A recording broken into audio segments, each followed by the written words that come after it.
Hello दोस्तों, स्वागत है आप सभी लोगों का राजस्थान एकेडमी पर। मैं परवीन सिंह आप सभी लोगों के साथ में, जैसा कि आप सभी लोग जानते हैं, लगातार एलडीसी एग्जाम और छात्रावास अधीक्षक एग्जाम के लिए मैथमेटिक्स की क्लासेस लेकर के आ रहा हूं। हम सभी लोग मिलकर के पढ़ रहे हैं पहला टॉपिक गुणनखंड।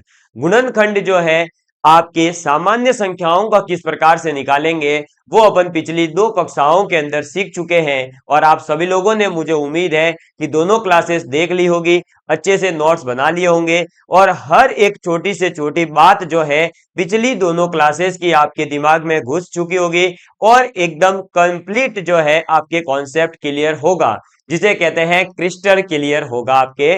और हर एक क्वेश्चन को आपने ट्राई भी किया होगा, आपसे खुद से अगर वो क्वेश्चन हो रहा है तो अब आप आगे जो है इस प्रकार के क्वेश्चन को ट्राई कर सकते हैं। अब आज अपन बात करने वाले हैं संख्याओं के गुणनखंड की नहीं, बल्कि बहुपद के गुणनखंड की। किसकी बात करेंगे? तो बहुपद के गुणनखंड की बात करेंगे, यानी कि फैक्टर्स ऑफ पॉलिनोमियल की बात करने वाले हैं। अभी तक आपने क्या करा था कि 12 के टुकड़े करे थे, 14 के टुकड़े करे थे, 72 के टुकड़े करे, 108 के टुकड़े करे, लेकिन अब अपन टुकड़े करेंगे किसके? एक्स प्लस 2 के स्क्वायर के गुणा करो, मतलब उसके टुकड़े करेंगे अपन। फिर अपन टुकड़े करेंगे किसके? एक्स की पावर 3 प्लस एक्स की पावर 2 प्लस एक्स, इसको दो भागों में तोड़ो, तीन भागों में तोड़ो। ऐसे क्यूबिक है, द्विघात समीकरण है, ऐसी बड़ी बड़ी जो समीकरणें होती है उनको अब अपन तोड़ने का कार्य करेंगे और ये देखेंगे कि कैसे जो है आपने पीछे कॉन्सेप्ट सीखे उन छोटी छोटी चीजों को मैं यहां यूज करके बहुपद के गुणनखंड निकालने वाला हूं। जिस भी विद्यार्थी की अगर 10th के बाद में साइंस विषय से नाता छोड़ दिया था, तो वो विद्यार्थी तो कृपया करके प्लीज इस क्लास के अंदर जो चीज भी लिखवाई जाए सभी चीज लिखिएगा और बहुत अच्छे से याद करिएगा, क्योंकि इस बैच का नाम है एकदम बेसिक से आपको पढ़ाया जाएगा। इसलिए मैं छोटी से छोटी चीज यहां पर कवर करने वाला हूं। तो पहले ही बता दूं कि अगर जो है आपने भाई 11th 12th में साइंस पढ़ रखी है तो हो सकता है कि आपको लगे कि यार ये तो आता है, लेकिन एक बार प्लीज लिख लीजिएगा। और जिसने नहीं पढ़ रखी उनको तो जो यहां पर लिखवाऊं सब लिखना है, तब जाते ये धीरे धीरे कॉन्सेप्ट क्लियर होंगे और मैथमेटिक्स समझ में आएगी। ठीक है, चलिए आज की क्लास नंबर है 3। अगर कोई नया विद्यार्थी पधारता है तो बहुत ही स्वागत है आपका, और प्लेलिस्ट के अंदर जाकर के पहले पहली वीडियो देखो, है ना। स्वागत है इसका मतलब ये नहीं कि तीसरी वीडियो ही देखने लग जाओ। चलो अब बात करते हैं अपने टॉपिक की। तो सबसे पहले हम ये तो समझ चुके हैं कि गुणनखंड क्या होता है। तो अब आप सीधा सीधा सबसे पहले एक लाइन लिख लीजिए और उस लाइन को फिर समझते हुए अपन आगे बढ़ेंगे। तो लिखिएगा कि एफ एक्स का एक गुणनखंड, एफ एक्स का एक गुणनखंड एक्स माइनस ए हो तो, एक्स माइनस ए हो तो एफ ऑफ ए, क्या? एफ ऑफ ए बराबर 0 होता है। बस ये बात आपको याद रखनी है। जिस किसी को ये लाइन याद रह गई ना, उसका गुणनखंड टॉपिक बहुत आसान हो जाएगा। क्या लाइन है? एफ एक्स का अगर एक गुणनखंड एक्स माइनस ए है तो फिर एफ ऑफ ए का जो मान होगा वो 0 होगा। कितना होगा? 0 होगा। आप इसको ऐसे समझिएगा उदाहरण के माध्यम से कि एफ एक्स जो है बेसिकली एक कोई भी फंक्शन है, कोई भी एक पॉलिनोमियल है, कोई भी एक बहुपद है। ठीक है, बहुपद क्या होता है? तो जैसा कि अगर यहां लिखूं मैं, देखो ये लिखा मैंने जैसे एक्स स्क्वायर माइनस 2x+1, ये जो है आपका एक्स स्क्वायर माइनस 2x+1, ये आपका एक क्या है?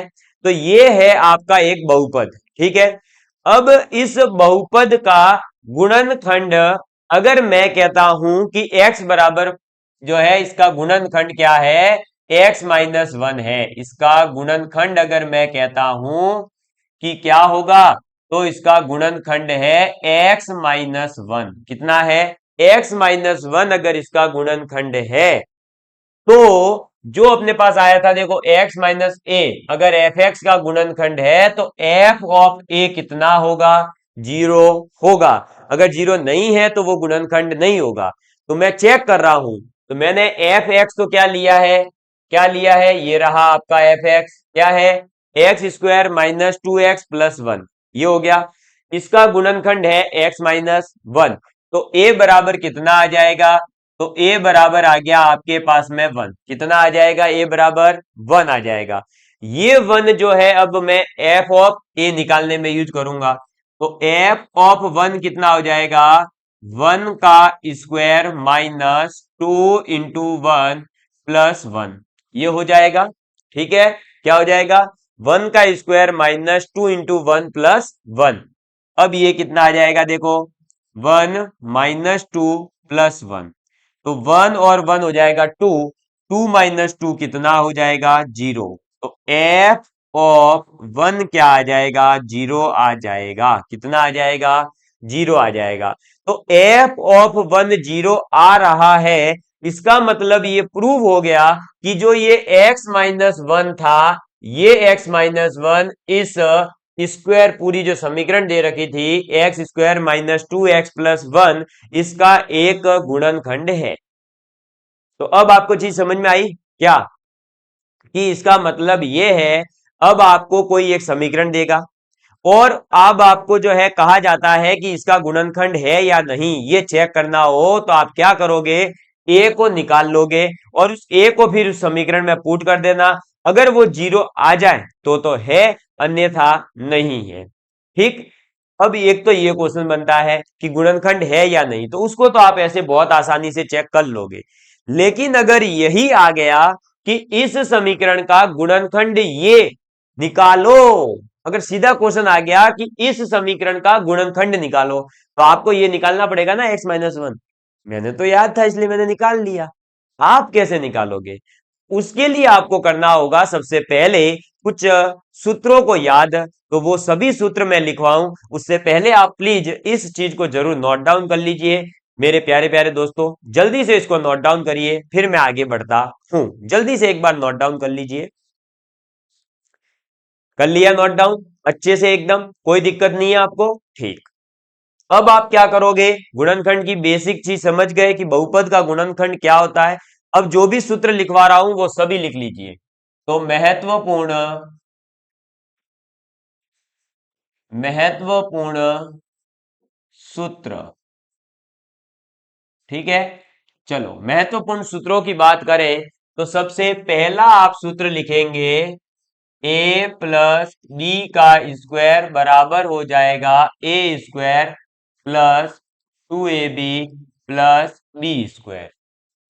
दूसरा आप करेंगे, ए माइनस बी का स्क्वायर बराबर A square minus 2ab plus B square.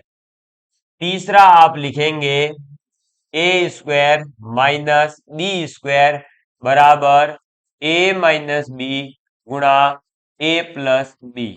ठीक है, ये सभी सूत्र जो भी लिखवा रहा हूं याद होने चाहिए। ये सूत्र याद होंगे तो ही आप पीछे जैसे मैंने गुणनखंड लिखा था वैसे आप भी लिख पाएंगे। आगे लिखेंगे नेक्स्ट, चौथा आप लिखेंगे, ए प्लस बी का स्क्वायर माइनस ए माइनस बी का स्क्वायर बराबर कितना आएगा, तो बराबर आ जाएगा 4ab। इसके बाद पांचवा आपका लिखेंगे, ए प्लस बी का square plus A minus B का स्क्वायर बराबर क्या हो जाएगा, twice of A square plus B square. क्या हो जाएगा, twice of A square plus B square हो जाएगा। इसके बाद में 6 नंबर पर आप क्या लिखेंगे, तो 6 नंबर पर फॉर्मूला लिखिएगा, A plus B plus C का स्क्वायर बराबर A square plus B square plus C square. ठीक है, प्लस आ जाएगा आपका क्या, तो twice of A B plus B C plus C A. Clear, लिख लीजिए। इसके बाद में 7th नंबर पर आप लिखेंगे आपका ए स्क्वायर माइनस बी स्क्वायर वाला तो आ चुका है, ठीक है, चलो तो अब आगे लिखेंगे A cube plus B cube वाला, है ना। तो ए प्लस बी की पावर 3। ये जो आपने 6 फॉर्मूले लिखे इसमें देखो सभी जगह स्क्वायर स्क्वायर यूज हुआ है। अब अपन चले हैं क्यूब वाले पर। ए प्लस बी का अगर क्यूब है तो आप क्या लिखोगे, A cube plus B cube plus 3ab गुणा ए प्लस बी। ये लिखिए फटाफट। ठीक है, क्या लिखेंगे, ए प्लस बी का क्यूब बराबर A cube plus B cube plus 3ab गुणा ए प्लस बी। क्लियर, चलिए जल्दी से लिखेंगे फिर अपन आगे बढ़ते हैं। अब अपना ये कौन सा था, 6 फॉर्मूला, है ना। तो 7th नंबर पर लिखेंगे ए माइनस बी का होल क्यूब। 8 नंबर पर आप लिखेंगे ए माइनस बी का क्यूब। तो ए माइनस बी का क्यूब क्या हो जाएगा, ए माइनस बी का क्यूब हो जाएगा A cube minus B cube minus 3ab A minus B. ठीक है, माइनस 3ab गुणा ए माइनस बी। इसके बाद में 9th हो जाएगा आपके पास में A cube plus B cube. A cube plus B cube बराबर A square plus B square minus A B. ठीक है, A cube plus B cube का क्या हो जाएगा, तो A square plus B square minus A B, और इस पूरे का गुणा आप करोगे किससे, तो ए प्लस बी से। इसके बाद 10वें नंबर पर आप लिखेंगे A cube plus B cube के बाद A minus A cube minus B cube. तो ये क्या हो जाएगा, ये हो जाएगा A square plus B square plus A B गुणा ए माइनस बी। ठीक है, क्या हो जाएगा, ए माइनस बी गुणा A square plus B square plus A B. इसके बाद में नंबर 11 पर आप लिखेंगे A cube plus B cube plus C cube minus 3ab। क्या हो जाएगा, A cube plus B cube plus C cube minus 3abc।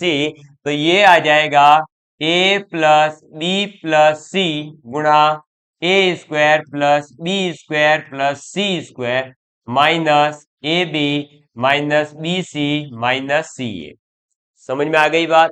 इसके बाद में इसी के अंदर एक इंपॉर्टेंट कंडीशन है कि अगर a plus B plus C बराबर अगर 0 है, क्या है, a plus B plus C बराबर अगर 0 आ जाए तो क्या हो जाएगा, तो हो जाएगा आपका A cube plus B cube plus C cube बराबर 3abc आ जाएगा। ठीक है, A cube plus B cube plus C cube बराबर क्या आ जाएगा, 3abc आ जाएगा। इसके बाद 12 नंबर पर आप लिखेंगे, तो 12 नंबर पर आपके पास में क्या आ जाएगा, a प्लस बी की पावर 4 आ जाए अगर। अब देखो क्यूब वाले पूरे हो गए भाई, देखो 6 तो अपन ने लिखे स्क्वायर वाले, ये सब याद भी करवाऊंगा, अभी एक बार लिखो, है ना, ऐसे डरना नहीं है। और क्या याद करवा रहे हो भाई, याद करना पड़ता है, देखो सिलेक्शन है ना, ऐसे ही नहीं होता है। अपना वक्त लाने के लिए पूरा वक्त लगाना पड़ता है, अपना वक्त लाने के लिए पूरा वक्त लगाना पड़ता है, तब सफलता मिलती है, यूं ही थोड़ी मिले।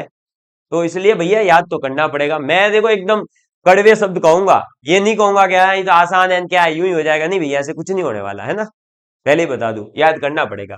a प्लस बी की पावर 4, तो ये क्या आ जाएगा, तो ये आ जाएगा आपके पास में a की पावर 4 प्लस b की पावर 4, a की पावर 4 प्लस b की पावर 4 प्लस 2ab। 2ab अगर किसी को नहीं दिख रहा हो तो देख देख के सही लिखना भाई, गलत एक फॉर्मूला लिख दिया तो पूरी गड़बड़ हो जाएगी। फिर 2a square plus 3ab plus 2b square और ब्रैकेट बंद। क्लियर। इसके बाद में नंबर 13 पर आप लिखेंगे a माइनस बी की पावर 4, a माइनस बी की पावर 4। तो a माइनस बी की पावर 4 क्या आ जाएगा, तो ये आ जाएगा आपके पास a की पावर 4 फिर प्लस b की पावर 4 माइनस 2ab माइनस का 2ab और हो जाएगा 2a square minus 3ab plus 2b square. ठीक है, क्या आ जाएगा? प्लस का 2b स्क्वायर। जल्दी से लिख लीजिए, फिर मैं आपको एक और चीज लिखवाने वाला हूं जो काम की है। 13 हो चुके हैं, 14वां फॉर्मूला लिखेंगे। 14th नंबर पर आप a की पावर 4 माइनस b की पावर 4 हो जाएगा a minus B, a plus B और a square plus B square. ठीक है, क्या हो जाएगा? a की पावर 4 माइनस b की पावर 4 कितना हो जाएगा? a minus B, a plus B, a square plus B square. इसके बाद 15 नंबर पर आप लिखेंगे a की पावर 5 माइनस बी की पावर 5। ठीक है, a की पावर 5 माइनस बी की पावर 5, ये क्या आ जाएगा? तो ये आ जाएगा आपके पास a माइनस बी गुणा a माइनस बी गुणा, देखो बड़ा फॉर्मूला है इसलिए मैं खुद भी देख रहा हूं भाई, है ना। a की पावर 4, गलत लिखवाने से बढ़िया है एक्सेप्ट करो कि हाँ भाई देख के लिखवा रहा हूं, सीधी सी बात है। ये लो, अब आ जाएगा याद। बस एक बार देखना पड़ता है, क्रॉस टैली नहीं करें तो गड़बड़ भी हो सकती है। ये देखो जैसे इसमें एक टर्म में खा गया ये देखो कहते कहते ही खाई गई हो मैं तो, है ऐसे ही होता है भैया। देखो थोड़ा बहुत तो कभी कभी कंफ्यूजन हो जाता है। ये लीजिए अब आ गया, हाँ ए और बी दोनों आ गए। वो ए स्क्वायर बी स्क्वायर रह गया था, वो भी मैंने लिखवा दिया। और अब लास्ट आपका 16 नंबर पर फॉर्मूला आता है कौन सा? तो ए की पावर 4 प्लस बी की पावर 4। ए की पावर 4 माइनस बी की पावर 4 आ गया था, अब ए की पावर 4 प्लस बी की पावर 4 है और ये हो जाएगा आपके पास A square plus B square का whole square minus 2a square B square. Clear? ये है टोटल 16 फॉर्मूले जो आपको याद होने चाहिए। और भी अगर कोई रह गया होगा तो मैं यहां पर एक एक जब याद करवाऊंगा तब देखेंगे, अपन क्रॉस टैली कर लेंगे, है ना। देखिए सबसे पहले मैंने लिखवाया है a प्लस बी का स्क्वायर क्या होता है। तो याद रखना कि जहां a प्लस बी का स्क्वायर दिखे वहां आप लिख सकते हो क्या? a square plus 2ab plus B square. a minus B का स्क्वायर है तो क्या लिखेंगे? a square minus 2ab plus B square. a plus B का whole square minus a minus B का होल स्क्वायर आ जाए तो आ जाएगा 4ab। और अगर a प्लस बी का square plus a minus B का स्क्वायर आ जाए तो आ जाएगा 2a square plus B square. a square minus B square हो तो a minus B a plus B. ठीक, ये 5 फॉर्मूले तो है स्क्वायर वाले, सीधे सीधे से याद हो जाते हैं। लेकिन छठा फॉर्मूला थोड़ा सा बड़ा है तो भी याद हो जाएगा। a प्लस बी प्लस सी, तीन संख्याओं का अगर हम स्क्वायर करते हैं जोड़ करके तो आता है a square plus B square plus C square plus 2ab bc ca। ठीक हो जाएगा। इसके बाद नेक्स्ट a प्लस बी का क्यूब, a प्लस बी का क्यूब होगा a cube plus B cube plus 3ab गुणा a प्लस बी। क्या हो जाएगा? प्लस 3ab गुणा a प्लस बी। क्लियर है बात? अच्छे से समझ में आ गई? किसी प्रकार की कोई समस्या हो तो बताइएगा, है ना। ये यहां पर आपके जो है 7 फॉर्मूले अभी कंप्लीट हुए हैं। आगे देखिए नेक्स्ट, a माइनस बी का क्यूब क्या हो जाएगा? तो a cube minus B cube minus 3ab गुणा a माइनस बी। जहां माइनस है तो सभी में minus. a cube plus B cube है तो a square plus B square minus A B गुणा a plus B. a cube minus B cube है तो क्या हो जाएगा? a square plus B square plus A B गुणा a माइनस बी। ठीक है, a cube plus B cube plus C cube minus 3abc तो क्या हो जाएगा? a plus B plus C गुणा A square plus B square plus C square minus A B minus B C minus C A. और इसी में अब a plus B plus C बराबर अगर 0 है, क्या? a plus B plus C तीनों संख्याओं का अगर योग 0 आ जाता है तो ये हो जाता है कि a cube plus B cube plus C cube बराबर हो जाता है किसके? 3ab c के। ठीक है, इसके बाद a प्लस बी की पावर 4 है तो लिखेंगे ए की पावर 4 प्लस बी की पावर 4 प्लस 2ab गुणा 2a² plus 3ab plus 2b square. और a माइनस बी की पावर 4 है तो a की power 4 plus B square minus 2ab गुणा, इधर a की पावर 4 प्लस बी की पावर 4 होगा भाई, ये है ना। एक मिनट, ये a माइनस बी की पावर अगर 4 है तो यहां पर बी स्क्वायर नहीं आएगा, यहां 4 आएगा। ए की पावर 4 प्लस बी की पावर 4 माइनस 2ab गुणा ए 2a² minus 3ab plus 2b square हो जाएगा। ठीक है, इसको याद कर लीजिएगा। इसके बाद में नेक्स्ट है ए की पावर 4 माइनस बी की पावर 4, तो क्या हो जाएगा A minus B, A plus B, A square plus B square. A की पावर 5 माइनस बी की पावर 5, तो ए माइनस बी, ए की power 4 plus A cube B plus B cube A plus B square, A square plus B की power 4, A power 4 plus B की power 4, ए square plus B square का whole square minus 2a² B square. ये याद करने पड़ेंगे। जब ये आपको एकदम अच्छे से याद हो जाएंगे ना, तो यकीन मान के चलो गुणनखंड टॉपिक बहुत आसान लगेगा। अब देखो मैं आपको जो है कुछ चीजें बता देता हूं कि गुणनखंड ज्ञात करते समय में किन किन चीजों का ध्यान रखना है, ताकि हम क्वेश्चंस को देखते ही आंसर निकालना सीख जाए। और बहुपद के गुणनखंड की जो थ्योरी है, बस वो 3 लाइन लिखते ही खेल खत्म। फिर क्वेश्चन के ऊपर डिपेंड करेगा, जैसा क्वेश्चन वैसा ट्रीटमेंट, इसमें यही चलता है। जैसे डॉक्टर कहते हैं कि जैसा रोग है वैसा हम ट्रीटमेंट करते हैं, वैसे ही बहुपद के गुणनखंड टॉपिक में ऐसा ही है, जैसा क्वेश्चन वैसा उसका ट्रीटमेंट। कौन सा फॉर्मूला यूज करना है, कैसे यूज करना है, क्यों करना है, सब कुछ क्वेश्चन के ऊपर डिपेंड करेगा। आप घर से कुछ नहीं कर सके जा सकते, घर से केवल आप प्रैक्टिस करके जा सकते हो, बाकी तो क्वेश्चन आने पर ही पता चलेगा कि करना क्या है। अब गुणनखंड निकालते समय किस बात का ध्यान रखें वो लिख लीजिए। तो गुणनखंड करते समय, गुणनखंड करते समय, गुणनखंड करते समय 3 बातें ध्यान में रखें। 3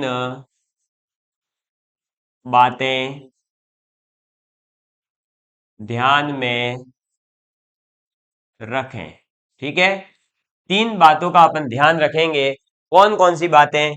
पहला तो आप जो भी क्वेश्चन दे रखा हो उसके अंदर चेक करना कि कहीं कोई चीज उभयनिष्ठ तो नहीं है। अगर कोई चीज उभयनिष्ठ यानी कॉमन हो तो वही उसका जो है क्या हो जाता है, डायरेक्ट गुणनखंड हो जाता है।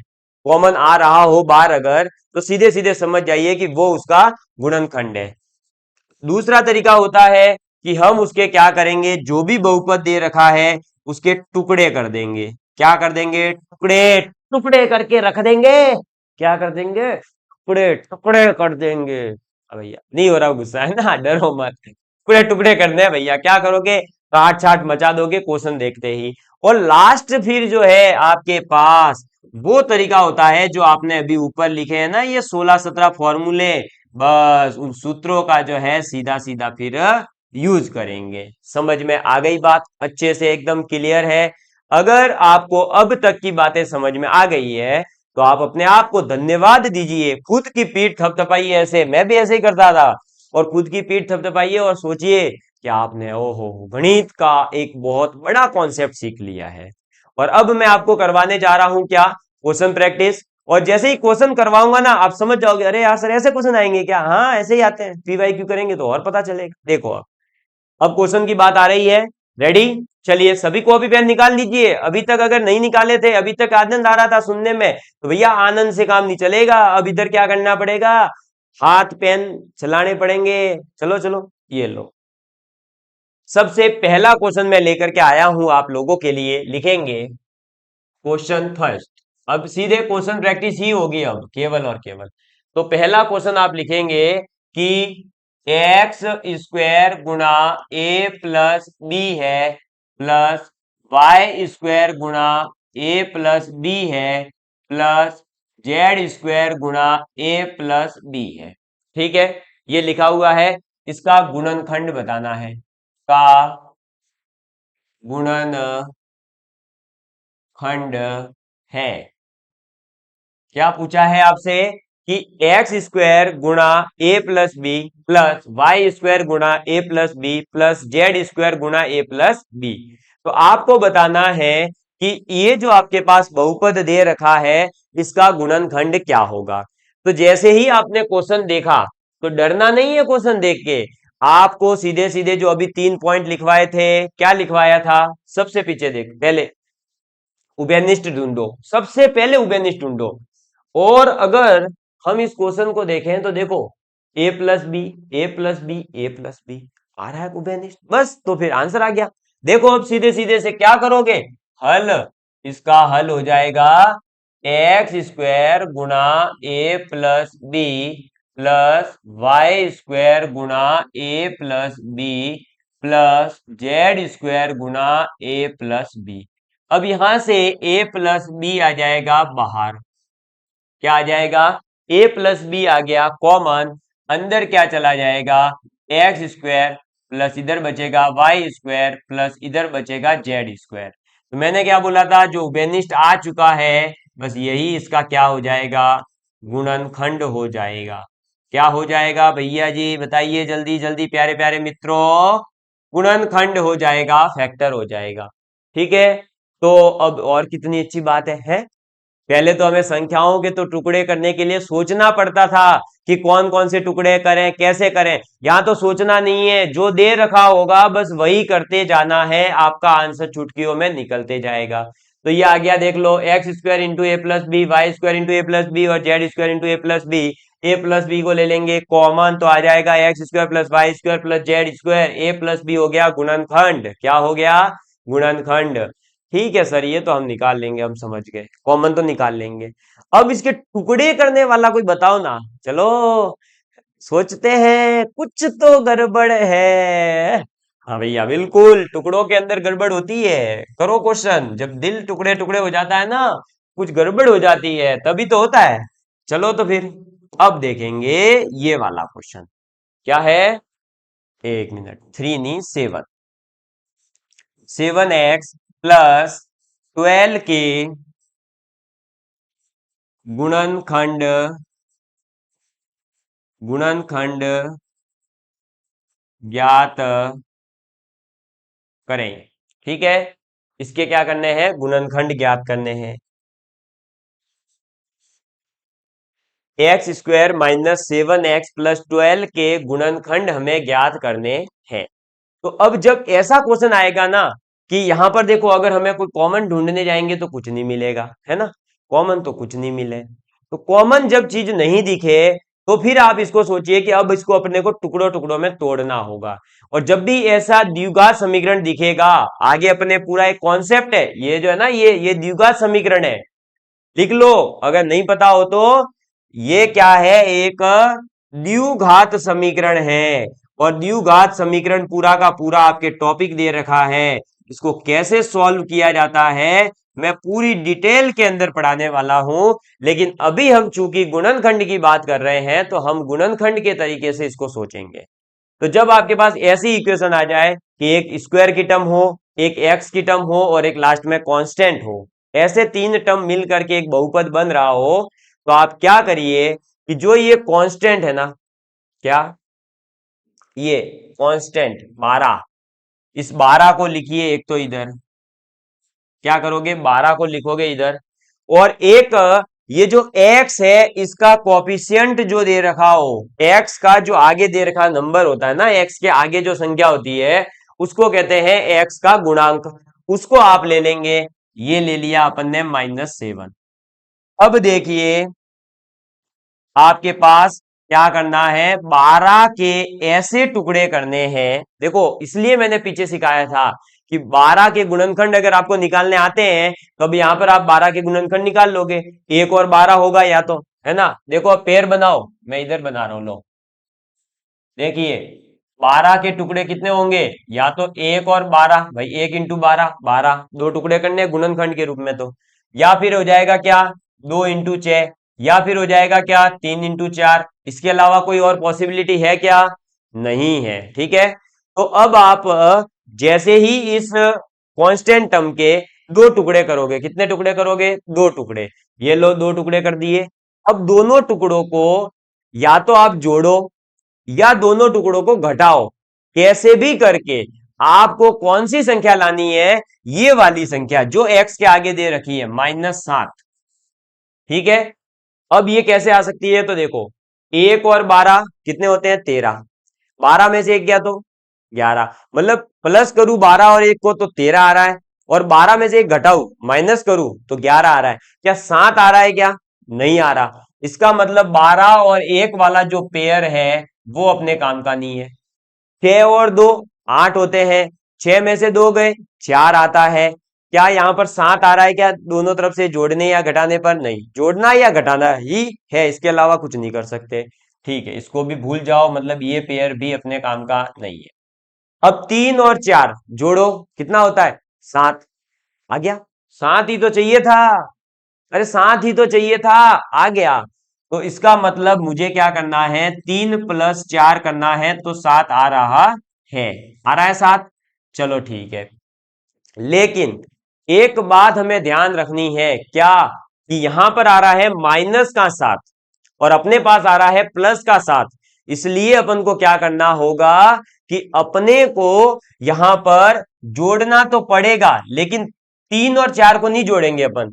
अपन क्या करते हैं, माइनस के साथ जोड़ते हैं। को मैंने बताया हुआ है कि माइनस माइनस जो होता है वो प्लस होता है। माइनस माइनस क्या होता है, कोई माइनस की संख्या है, एक और माइनस की संख्या है, उन दोनों को अगर अपन अटैच करते हैं माइनस माइनस संख्या को, तो वो प्लस की संख्या बनता है। यानी -3 और -4 है, तो कितना आएगा, -7 आता है। यानी 3 और 4 जुड़ करके 7 बन गया, और साइन तो आएगा माइनस का। तो इसका मतलब मुझे कौन सा पेयर लेना पड़ेगा, 3 और 4 वाला पेयर लेना है। और ये पेयर लेकर के अपन क्या करेंगे, -3 और -4 लेकर के -7 ले लेंगे। ठीक है, अब देखो आगे इसी क्वेश्चन को अभी कर रहे हैं, अभी पूरा नहीं हुआ है, पहली बार है ना, इसलिए आपको थोड़ा ज्यादा समझा रहा हूं, फिर तो हो जाएंगे आपके। ये देखो, इसका और भी तरीका है ना, द्विघात समीकरण में और सीखेंगे इसको, शॉर्टकट मेथड भी है एक, इसका सीधा सीधा सूत्र भी है। लेकिन अभी मैं चाह रहा हूं कि अगर ये वाला मेथड सीख गए तो आप बड़े बड़े क्वेश्चन दूसरे जो आएंगे उनको भी कर पाओगे। तो अब अपन ने क्या कर दिया है, इसके दो टुकड़े कर दिए हैं, कौन कौन से, -3 और -4। देखो -3 -4 कितना हो जाएगा, -7, और -3 गुणा -4 करने पर भी देखो प्लस के 12 आ रहे हैं। तो मैंने यही तो बोला था कि गुणा करने पर 12 आ जाना चाहिए, और प्लस माइनस करने पर -7 आ जाना चाहिए। तो माइनस माइनस करने पर -7 भी आ रहा है, और गुणा करने पर 12 भी आ रहा है। इसका मतलब अब अपने पास में क्या हो जाएगा, अब अपने पास में अपन ये करेंगे कि यहां से तो ले लेंगे क्या, -3। भाई देखो ये दो टुकड़े अब इसके बनेंगे, ए की जो वैल्यू है वो ये होती है दोनों, ये किसकी वैल्यूज है, ए की। तो अब इन दोनों वैल्यूज को यहां रख देंगे, एक तो x-3, एक x-4। बस यही दो टुकड़े जो है इसके गुणनखंड कहलाएंगे इस समीकरण के, ये क्या कहलाएंगे, इसके गुणनखंड कहलाएंगे। ठीक है, चाहे तो आप जो है इसमें से, आपको पता है ना ए की वैल्यू अब यहाँ पर क्या है, 3, उठाकर रख दो यहाँ पर 3, 3 की पावर 9, -3 21, और 12 और 9 21, 21 - 21 0 आ रहा है, 4 रखिए 0 आ जाएगा। इसका मतलब ये वेरीफाई भी हो रहा है कि x-3 और x-4 इस समीकरण के गुणनखंड है। और गुणनखंड कैसे निकाले वो भी आपको समझ में आ गया होगा, टेंशन मत लीजिए, वापस समझिए। मुझे पता है ना टफ चीज है थोड़ी सी, ऐसे ही थोड़ी समझ आएगी। ax² -7x + 12, ऐसी अगर आपको समीकरण दिखती है, इसका सूत्र भी है, पहले बोल रहा हूं डरो मत, ये समीकरण है। तो हम क्या करेंगे, ऐसे में जो पीछे एक कांस्टेंट टर्म दे रखी होगी जिसके साथ x नहीं होगा, उसके दो टुकड़े करेंगे। कितने टुकड़े, दो टुकड़े। दो टुकड़ों को आप एक तरफ लिखिए, और उन टुकड़ों में से ऐसा टुकड़ा आप लोगे जिसको जोड़ने या घटाने पर x के आगे लिखी हुई संख्या आ जाए। समझ में आ गई बात, x के आगे लिखी हुई जो संख्या है वो अपने पास में आ जावे। समझ में आ गई बात। चलिए, तो हमने इसमें से ट्राई किया तो 3 और 4 से काम बन रहा था, लेकिन 3 और 4 प्लस के नहीं लेंगे, अगर प्लस के लिए तो प्लस के साथ आएंगे और अपने को चाहिए माइनस के साथ, तो अपन ने क्या करा, माइनस का 3 और माइनस का 4 लिया। ठीक है, ये छोटी सी एक गणित की भाई थ्योरम है, मतलब ये आपको पता नहीं होगी तो आप एक बार पहले इनको लिख लो ताकि आप आगे इस चीज को यूज कर पाओगे कि माइनस माइनस जब होता है तो प्लस बन जाता है, मतलब ऐड हो जाती है दोनों संख्याएं, लेकिन साइन आगे कौन सा आता है, माइनस का ही आता है। और अगर माइनस प्लस है या प्लस माइनस है तो आपके साइन कौन सा आएगा, जो बड़ी संख्या होगी। ठीक है, जो बड़ी संख्या, इनके उदाहरण भी दिखा दूंगा, उसका ही साइन आ जाएगा, बाकी तो हो जाता है माइनस। ठीक है, बड़ी संख्या जो भी होगी उसका साइन आएगा और माइनस होगा, और प्लस प्लस है तो वो तो हमेशा प्लस ही होता है। ये तो हो गया जोड़ने या घटाने के लिए। ऐसे ही अगर माइनस गुणा माइनस होता है तो प्लस बनता है, प्लस गुणा माइनस या माइनस गुणा प्लस होता है तो आपका माइनस बनता है, और प्लस गुणा प्लस होता है तो प्लस बनता है। ये चीज आप है ना एक बार लिख लीजिएगा और याद भी कर लेना। मैं इसको समझा देता हूं थोड़ा सा, पहले आज पहला ही दिन है इसलिए, कि अगर लिखा हुआ हो -7 और -3 तो ये हो जाता है -10। ठीक है, अगर लिखा हुआ है -7 और +3 तो माइनस प्लस है तो क्या हो जाएगा, माइनस प्लस, मैंने क्या बोला, माइनस तो होता ही है, यानी 7 में से 3 जाएगा तो आएगा 4। आगे साइन कौन सा आएगा, जो बड़ी संख्या है उसका साइन आता है। 7 और 3 में से बड़ा कौन, 7, 7 के आगे साइन क्या, माइनस, तो यहां माइनस आएगा। अगर प्लस का 7 है माइनस का 3 है तब भी 7 में से 3 माइनस तो होगा। ठीक है, लेकिन अब की बार इसके आगे प्लस का साइन आएगा क्योंकि 7 बड़ा है तो प्लस का साइन। ये तो हो गया प्लस माइनस के टाइम की बात हो गई। ठीक है, आगे देखिए, अगर अपने पास -7 गुणा -3 है तो +21 आएगा, -7 गुणा +3 है तो -21 आएगा, अगर +7 गुणा -3 है तो -21 आएगा, और अगर +7 गुणा +3 है तो 21 आएगा। ठीक है, ये जो चीज मैंने आपको सिखाई है प्लीज इसको एक बार अपनी कॉपी में नोट डाउन कर लेना। मैं बिल्कुल बेसिक से पढ़ा रहा हूं, ये छोटी छोटी चीजें हैं जिनका अपन आगे यूज करने वाले हैं, और आपके ये चीजें काम आने वाली है आगे भी। जो मैं आपको आंतरिक और बाह्य विभाजन वगैरह पढ़ाऊंगा, निर्देशांक ज्योमेट्री वगैरह पढ़ाऊंगा, वहां ये चीजें काम आएगी। इनको एक बार याद कर लीजिएगा प्लीज, है ना, एक बार इसको सीख लीजिए। मैं प्लीज इसलिए कह रहा हूं क्योंकि ये टफ चीजें हैं, ऐसे ही आसानी से समझ में नहीं आएगी। हमने खुद ने जब इसके ऊपर 7-7 8-8 साल से जो है साइंस और मैथ्स को पढ़ा, तब जाते ये सब चीजें इतनी बेसिक से क्रिस्टल क्लियर हुई है। आप लोगों को तो पहली बार पढ़ रहे हैं कुछ विद्यार्थी तो इसलिए प्लीज इनको जब साथ के साथ याद करते रहोगे ना, थोड़ा थोड़ा अभी टाइम दीजिए गणित को, ताकि आप जो है एग्जाम तक प्रिपेयर हो जावे। चलो इसको लिख लीजिए एक बार। बाकी इस दुनिया में कोई चीज मुश्किल नहीं है, अभी ये थोड़ा सा टफ लग सकता है, आगे और आसान चीजें आने वाली है वो पढ़ा दूंगा, है ना, वो याद कर लेना। ऐसा थोड़ी है एक ही टॉपिक आपका सिलेक्शन करवाएगा, लेकिन सीखने की चाह रखोगे तो भाई जहां चाह है वहां राह है। जब आप सीखने की चाहत रखोगे तो मैं आपको राह दिखाते चलूंगा कि कैसे कैसे याद करते हैं और कैसे यूज करते हैं।